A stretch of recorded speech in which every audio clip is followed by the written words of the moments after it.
एक मुद्दे पर तो वे पहुंचे कि हम नहीं बदल सकते। हम तो कहते कि नहीं नहीं नक्की नहीं है और हम करेंगे वैसा होगा। तुम कहते जैसा होना है वैसा होगा और तुम करोगे, ये सत्य, वैसा ही तुम करोगे, तुम्हारा जैसा होना है। तो वो कहते हैं अनादि तत्समय की योग्यता माने वो तत्समय आएगी ऐसा नहीं, वो अनादि से ही नक्की है कि किस समय काल के किस खंड में तुम्हारी क्या परिणति किस गुण की होगी। वो तत्समय की योग्यता में क्या लगता है, तत्समय आएगी। उसे हिलाया नहीं जा सकता है, उसके लिए क्या करें। वो अनंतर पूर्ववर्ती पर्यायों का एक लंबा सिलसिला है। वो एक के पहले ये बात, एक के बाद एक जे जाएगी, फिर जे जाएगी, जे जाएगी, ऐसी अनंत पर एक एक समय की अनंत पर्याय नक्की हैं। सम्मादर्शन होता है ना कर्ण लब्धि में, तो उसमें भी असंख्य समय हैं। वो एक समय पहले कैसी शुद्धि होगी, एक समय बाद कैसी होगी, उसके एक समय बाद कैसी होगी, सब नक्की है। वो तो थोड़ा बहुत आधा कर्ण अपूर्व कर्ण के भेद से थोड़ा बहुत समझाया है गणित के माध्यम से, उसमें ही हमारा पसीना छूट जाता है, लेकिन वो तो लाखवां हिस्सा भी नहीं समझाया गया जा सका। क्यों? यदि तुम इतनी समझ जाओ कि एक एक समय का वो नक्की है, किसके बाद कौन आएगी, अच्छा तो सिलसिला है ना। तो कल कि ऐसा नहीं है कि अचानक हमारा मरण सुधार देना, जिंदगी भर तुम खोटे खोटे काम करते रहो, मरते वक्त सुधर जाओगे, इस धोखे में मत रहना। यहां तक तो हम एक मत हो जाते हैं, फिर क्या कहते हैं, इसलिए हमें जिंदगी सुधारनी।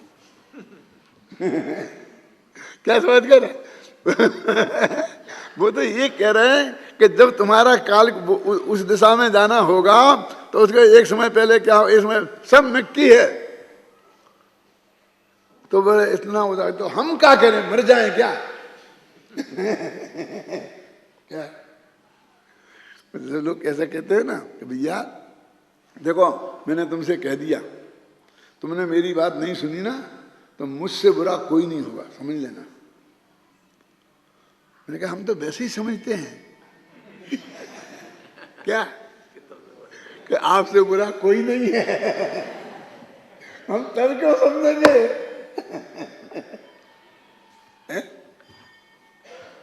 क्यों? तुम थोड़ी कि तब थोड़ी बुरे होगे, तो अब तो तुम्हारा बुरापन प्रकट होगा पर्याय में। बुरे तो तुम अभी से हो। क्यों? ये कहते भगवान आत्मा तुम्हारा बुरा है ही नहीं, वो हमेशा अच्छा ही है। ख्याल नहीं ना, ज्यों ज्यों वो विज्ञान का स्वभाव होता जाएगा त्यों त्यों आश्रमों से निवृत्त होता जाएगा। तुम आश्रमों की तरफ देखो ही मत, तुम तो अपनी तरफ देखो, तो तुम अपनी तरफ, उसका नाम है विज्ञान घन स्वभाव होते जाना। काय का नाम? अपने आत्मा को रसपूर्वक देखना, जानना, उसी में जमे रहना। ये और ये भी तुम्हारी बुद्धिपूर्वक कुछ होने वाला नहीं है, ये तो सब अबुद्धिपूर्वक होने वाली क्रियाएं हैं। कर्ण लब्धि के सारे परिणाम अबुद्धिपूर्वक हैं। जब विकल्पात्मक भूमिका होती है उसमें से एक समय बाद निर्विकल्प भूमिका में वो आत्मा कूद के जाता है, निकल गया। तो वो विकल्पात्मक भूमिका में मानो हम कर रहे थे और अब नहीं करते हैं, ऑटोमेटिक हो जाता है। ऐसे है ना, नहीं आया समझ में? देखो वो अपन रक्षाबंधन पे भौरा फिराते हैं ऐसा, तो फिर लपेटते हैं, फिर ऐसा घुमाते हैं, तो तब तो अपन भौरे के लिए प्रयत्न कर रहे हैं, और फिर वो जाकर के वहाँ घूमने लगता है, बिल्कुल सो जाता है। जब अपन सो जाना क्या बोलते हैं, तब असली घूमता तो तब है। तो हम मानते हैं यहाँ तक तो हमारा बुद्धिपूर्वक है और बाकी का वो सब काम अबुद्धिपूर्वक हो रहा है। अरे यहाँ भी वो अबुद्धिपूर्वक ही हो रहा है, तो तुम्हारे विकल्प हो रहे हैं मुफ्त के। तुमने शास्त्र का स्वाध्याय किया, अध्ययन किया, मनन किया, गुरुदेव से प्रश्नोत्तर किए, सब हुए ना। मेरे कहने का मतलब ये भी, वो तो सिर्फ एक ऐसी है कि वहाँ तक तुम्हारा विकल्प चलेगा और उसके बाद वो विकल्प संपन्न हो जाएगा और प्रक्रिया अंदर में ज्ञान की चलती रहेगी। ज्यों ज्यों विज्ञानहीन स्वभाव होता जाता है और त्यों त्यों वो आश्रमों से निवृत्त होता जाता है। तुम्हें ये देखने की जरूरत ही नहीं है कि वो निवृत्त होगा क्या नहीं होगा। अरे कोई हम थोड़ी कह रहे कि हम करेंगे, वो तो प्रकृति से होगा। ज्यों ज्यों पानी की गर्मी कम होगी त्यों त्यों वो ठंडा होता जाएगा। ऐसा कह के उन्होंने ये सिद्ध किया कि वे विरुद्ध स्वभाव वाले हैं। और जब तुम अपने में स्थिर होगे, अपने को जानोगे, तो वो धीरे धीरे उनका क्षय हो जाएगा। तो आश्रमों के क्षय की ये विधि है। वास्तव में उसमें आत्मा ने उसमें भी कुछ किया नहीं, फिर भी ये कहा जाएगा कि आत्मा ने आश्रमों का क्षय किया। ये कथन मात्र है। हमने वैसा कहते किया तो हम करें ना, तो ये करना कुछ नहीं है। क्या क्या समझे?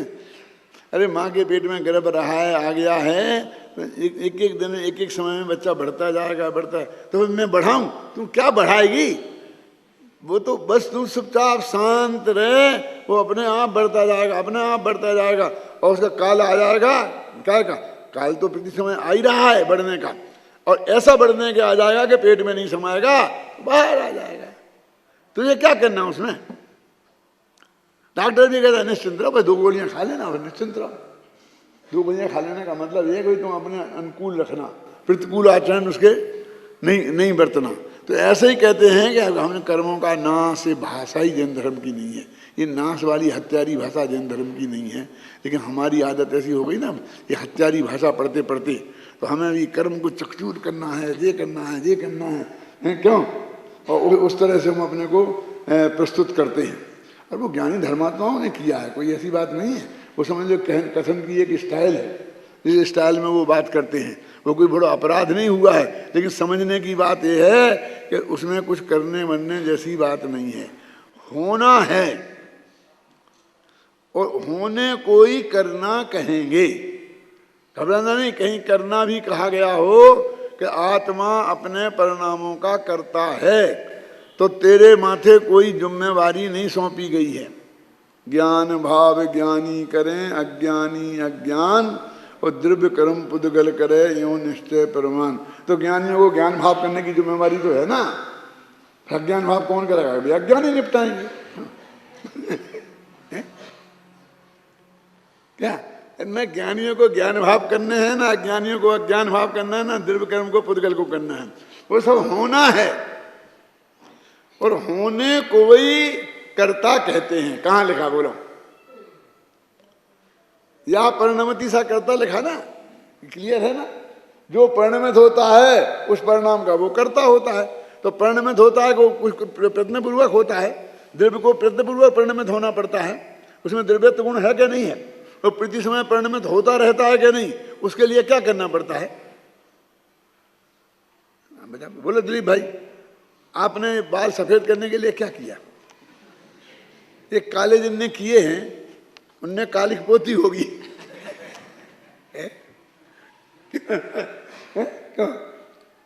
लेकिन सफेद जिनने किए हैं उनने सफेद करने के लिए क्या किया? जब हम बड़े किसान से कहते हैं, देख हमारे ये सफेद बाल हमने धूप में पका करके नहीं किए हैं, माने हमको इतना अनुभव हो गया है। ख्याल में आए ना? अरे भाई कुछ नहीं, ये सब होने वाली चीज है। तो आश्रम निवृत्त होता जाएगा। देखो लिखा ना कितना, कहाँ पेज निकल गया मेरा। नीचे पढ़ो। ध्यान देने की बात यह है कि यहाँ दोनों प्रकार के आश्रम भावों को, दोनों माने शुभ आश्रम अशुभ आश्रम, पुण्य आश्रम पाप आश्रम, अध्रुव अनित्य असरण दुखरूप और दुखों के कारण रूप बताया जा रहा है। ये बहुत बहुत गजब की बात है, इसमें साधारण बात नहीं है जी, कि दोनों प्रकार के आश्रमों को बताया जा रहा है। क्या मतलब? पुण्याश्रम को भी और पापाश्रम को भी। क्या मतलब है कि ये जो हम कह रहे हैं, तुम ये मत समझना कि पापाश्रम हैं वे अध्रुव हैं और पुण्याश्रम ध्रुव हैं, ऐसा नहीं समझना। पापाश्रम नित्य हैं, अनित्य हैं, और पुण्याश्रम नित्य हैं, ऐसा नहीं है। दोनों ही अनित्य हैं, दोनों ही असरण हैं। अब यहाँ तो जाने दो, अब दोनों ही दुख रूप हैं। ये मानना बहुत कठिन है बस ये बात। पापाश्रम तो दुख रूप है ही, और शुभाश्रम माने भगवान की भक्ति का भाव। खोल के बोलूँ, तीर्थ यात्रा का भाव, दान देने का भाव, स्वाध्याय करने का भाव, ये भी दुख रूप है, ऐसा कह रहे। और दुख के रूप में फलेंगे। दोनों समान रूप से, ये दो बोल अंत के बहुत खतरनाक हैं। कौन मानता है पुण्य के उदय में जो अनुकूलता मिलती है उसे दुख रूप कौन मानता है? हैं? और पुण्य का उदय में आज हम दुख रूप में फलेंगे, ये कौन मानता है? अच्छा, मैं मोटी सी बात बोलता हूँ, ये बहुत संक्षेप में, कि ये जो हमको पुण्य के उदय से, मैं झगड़े में नहीं पड़ना चाहता हूँ इसलिए मान लेता हूँ, पुण्य के उदय से, इस वजह से पाप के उदय से भी होते हैं, मिलते हैं। जिन्हें आप भोग सामग्री कहते हो ना, ये केवल पुण्य के उदय से मिलती है ऐसा नहीं है, लेकिन अपन तो मान लेते हैं, अभी झगड़े में कौन पड़े, बस पुण्य के उदय से, ये समझ में आई ना। तो पुण्य के उदय से जो भी 5 इंद्रिय की भोग सामग्री मिली, अब उसे आपने भोगा, तभी तो वो सुख भोगना कह रहा है, सुख सामग्री को भोगा। तो भोगना का भाव और भोगने की क्रिया वो सुख रूप है क्या? यदि है तो उससे पाप बंद क्यों होता है?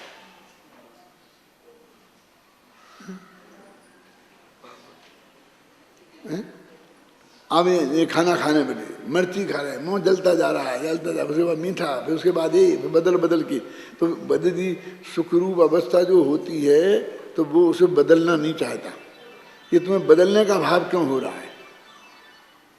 आप एक आसन से बैठे, यदि आपको कोई तकलीफ नहीं होगी तब तक आप आसन नहीं बदलेंगे। उसमें अपने सुखासन बोलते ना, यदि आपको आराम है तो फिर नहीं बदलेंगे। यानी आपने बदला है आसन, इसका मतलब कुछ ना कुछ आपको प्रतिकूलता का वेदन हुआ है। आप समझेंगे ना। तो भोग के काल में भी दुख हैं वे, और भोगने का फल में क्या बनेगा? फिर पाप बनेगा कि पुण्य?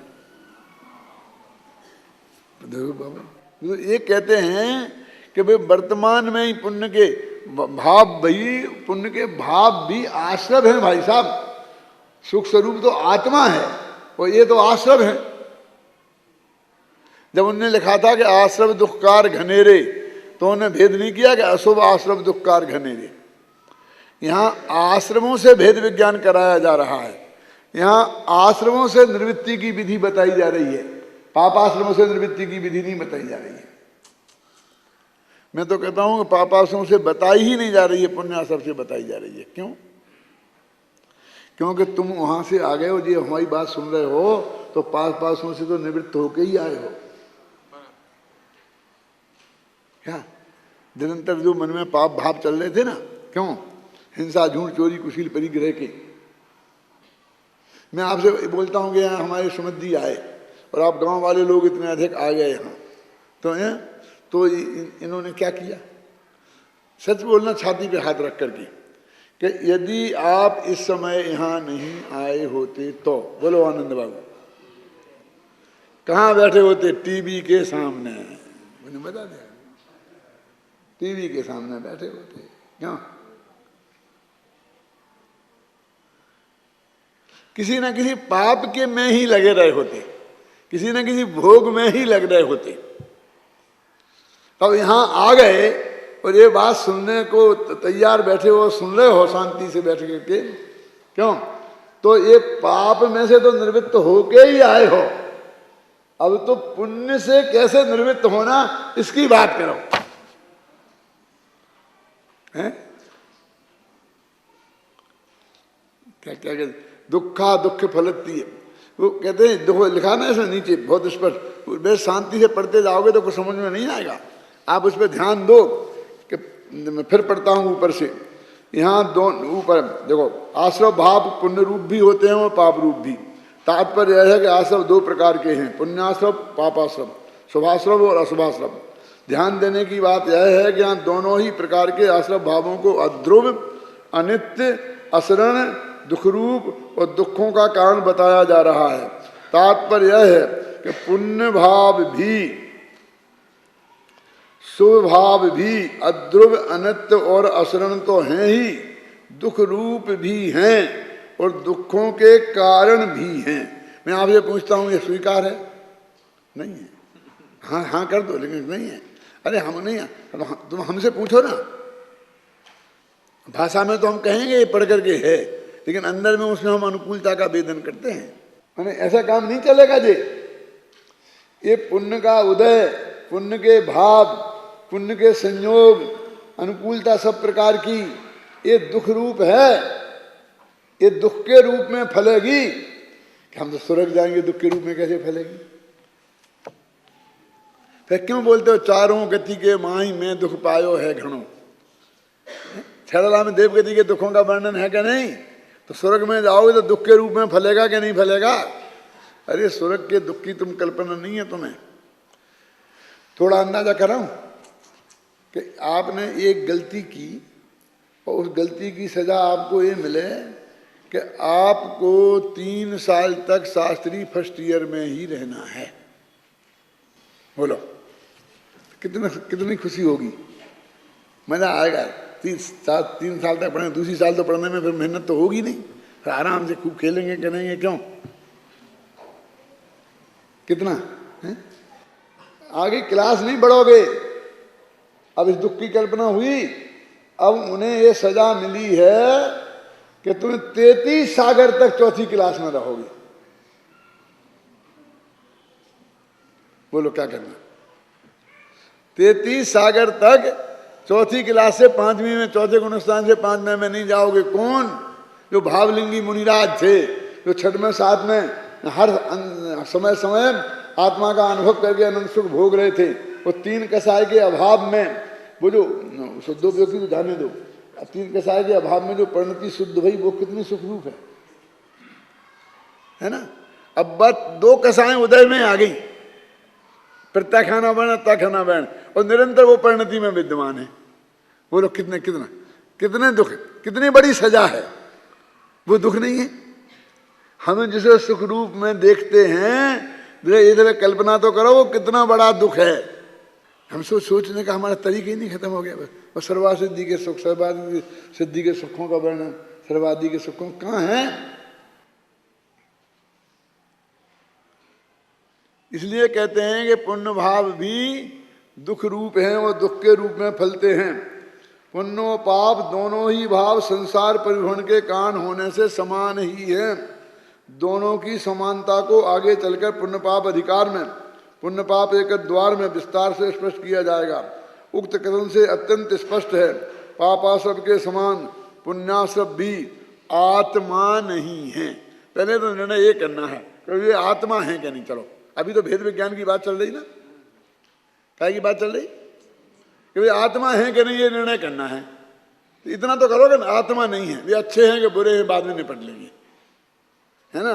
आत्मा नहीं है क्योंकि वह भी आत्म स्वभाव के विरुद्ध स्वभाव वाला है। पुण्य भी आत्मा का घातक है, अध्रुव है, अनित्य है, दुख रूप है, और आगामी काल में दुख देने वाला है।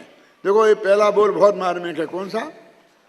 पुण्य भाव भी आत्मा के घातक हैं, वो है ना, बद्ध घातक स्वभाव वाला।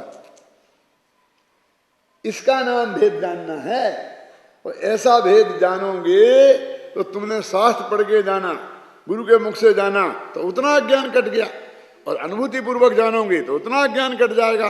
और जानते रहोगे तो प्रति समय जितना जितने विज्ञान घन स्वभाव होते जाओगे उतना वो अज्ञान कटता जाएगा। समय सार परमागम की 74वीं गाथा में ये बताया है कि 73वीं गाथा में बताई गई विधि के अनुसार जब यह आत्मा ये जान लेता है कि जीव के साथ बंधे हुए जो आश्रव भाव आत्मा से विरुद्ध स्वभाव वाले हैं, आत्मा को कष्ट देने वाले हैं, तो वह उनसे निवृत्त हो जाता है। और ज्यों-ज्यों निवृत्त होता है त्यों-त्यों विज्ञान घन स्वभाव से परिणमित होता जाता है। और ज्यों-ज्यों विज्ञान घन स्वभाव से परिणमित होता जाता है त्यों-त्यों वो आश्रमों से निवृत्त होता जाता है। ऐसा ही एक छंद आचार्य पूज्यपाद का भी आता है। यथा यथा समायाति संवित्तौ तत्त्वमुत्तमं तथा तथा न रोचन्ते विषया सुलभापि। यथा यथा न रोचन्ते विषया सुलभापि तथा तथा समायाति। इसका ऐसा मैं क्यों बोल रहा हूँ? इस छंद का वो अनुवाद है। ऐसा भी कह सकते हैं कि ये छंद उस पंक्ति का अनुवाद है छाबड़ा जी, क्योंकि पूज्यपाद 6वीं शताब्दी के हैं और ये 10वीं शताब्दी के हैं, दोनों में 400 साल का अंतर है। वो छंद जो लिखा गया है वो 400 साल पहले लिखा गया, ये टीका लिखी गई ये 400 साल बाद में लिखी गई। इसलिए हम ये मानेंगे कि उसकी छाया इसमें है कि ज्यों-ज्यों उत्तम तत्व की संवित्ति होती है, उत्तम तत्व माने अपना भगवान आत्मा। देखो हर भाषा में अपने आत्मा को सर्वश्रेष्ठ माना है। भाषा की प्रकृति में